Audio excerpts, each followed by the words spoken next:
Let's take a look at the historicity of the resurrection. I'm sorry that it says 0.6. I never learned how to count.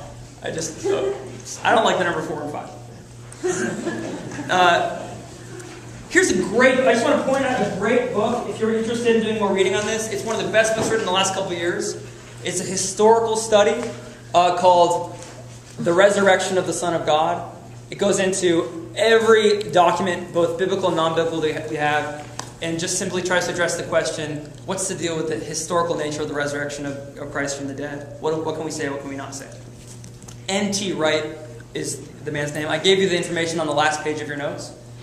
N.T. Wright's a third quest guy, the Jewishness of Jesus, and trying to let the documents speak for themselves. What can we hope to establish with respect to the historical, factual nature of the resurrection? Here's a little tale that, an analogy that N.T. Wright tells. It's very helpful and it's kind of fun.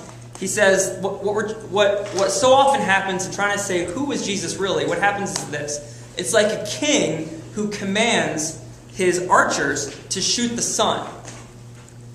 And so they go out there and they're in the courtyard and they're shooting their arrows up at the sun. And then but they're not hitting the sun, obviously. So what happens is the youngest archer realizes he's not hitting the sun, so he sees a reflection of the sun in the nice, calm pool in the king's courtyard. So what he does is he shoots at the sun in the water, and what happens? N.T. Wright says, with a single shot, the lad pierced it at its heart. The sun splintered into 1,000 glittering fragments. What's going on? This is the problem we face. No arrow, that is, no merely world-bound methods of historical scholarship, can reach the sun because of the nature of what the resurrection from the dead is. The sun is what God did in the resurrection of Christ. But many arrows are aimed at the water's reflection of the sun. And the reflection of the sun is an analogy for the early church's belief in the resurrection. And when you do that and depend everything on that, you only make the picture confused. You just stir it up, and you miss the whole point. You're not aiming at the right target. Therefore, how does historical scholarship deal with the problem here? You're never going to hit the sun with your arrow. Here's what it can do.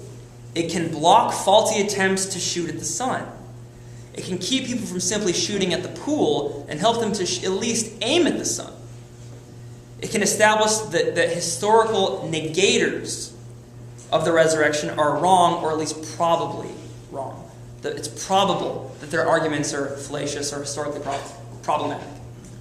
Did that help at all? It's kind of a cool analogy. But that's why you can write a book like this on the historical nature of the resurrection of God, even though you couldn't take a stethoscope or ask the resurrected Jesus to cough. Do you know what I'm saying? Okay. Then what can historical research tell us about the resurrection?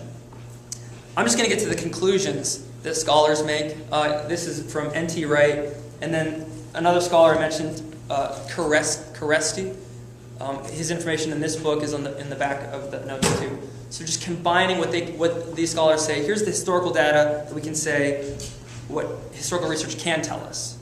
I'll give you a hint. It's more than the first quest guys. We can say, historically speaking, more than just Jesus lived and he was executed. Here's the 7 things that they can tell us. Jesus was executed by Pontius Pilate, and that shook his disciples' faith. Again, I'm not going to go into the evidence for the claims, but I told you where these sources are and where you can kind of lay out the arguments. If you have specific questions, you can ask. But here's the second point. Second, what historical research can tell us.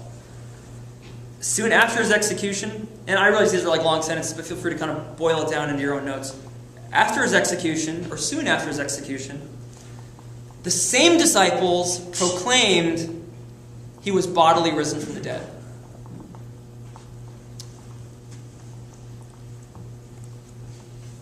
And that he lives in God and in the disciples. Soon after his death, the same scared disciples said that he claimed that he was resurrected from the dead bodily, in the spiritual body, and now living in God and living in them. So you see how that's from a historical perspective, that's tricky to say that he's risen and he's inside of it. That's hard to quantify, but we know that's what they're claiming. Okay, third data we know. His disciples based that on eyewitness accounts. We know that to be historically accurate. Peter, Paul, remember that kerygma from 50 and even before? The eyewitnesses themselves seem to be a very early tradition. It's not like in the year 300 someone said, oh, I think Peter saw him, I think Paul saw him. The document history we have says, no, these guys claim to be eyewitnesses. Here's the fourth one. It's a great one. The tomb of Jesus was found by women. I think you might imagine, you might be able to figure out off the top of your head why that's so historically verifiable. In the Jewish context, women were not legal. They were not. Their testimony was not permitted in any legal context. It'd be like asking, maybe like a little child or something to say, "What did you see?" In terms of the validity of their claim.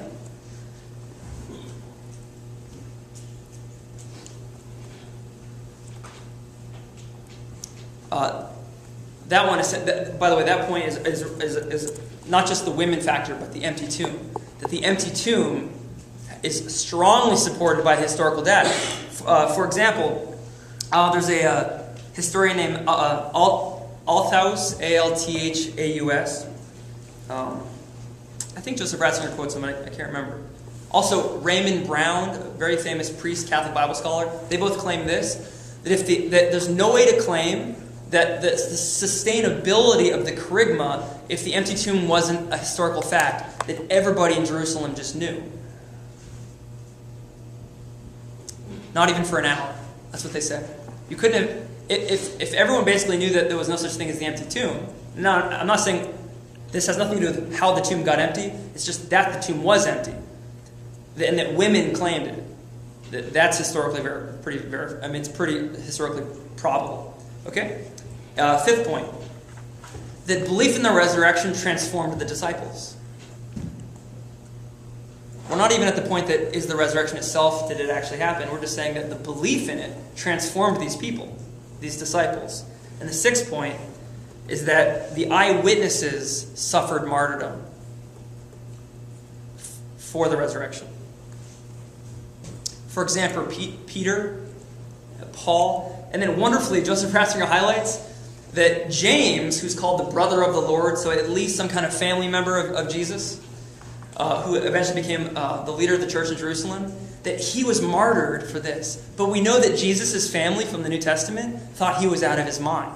So it's so interesting, Joseph Ratzinger says that in the resurrection, you have even the family of Jesus getting in on whatever happened. Remember how Jesus says during his earthly ministry, no prophet is accepted in his native place? But after the resurrection, the circle of his family starts to believe. How do you explain that? But the point is the martyrdom. The martyrdom of people who knew him really well. And then finally, we know as historical fact that millions accept the Christian faith based on the preaching of those early disciples. Despite the Greco-Roman world's aversion to the whole idea of a bodily resurrection. And I'll say a little bit more about that. But the Greco-Roman world was not exactly really excited about the idea of someone bodily rising from the dead. And it caught on like wildfire. Even though it was not really... you wouldn't say the culture was like, oh great, bodies rising from the dead. We're totally ready for this.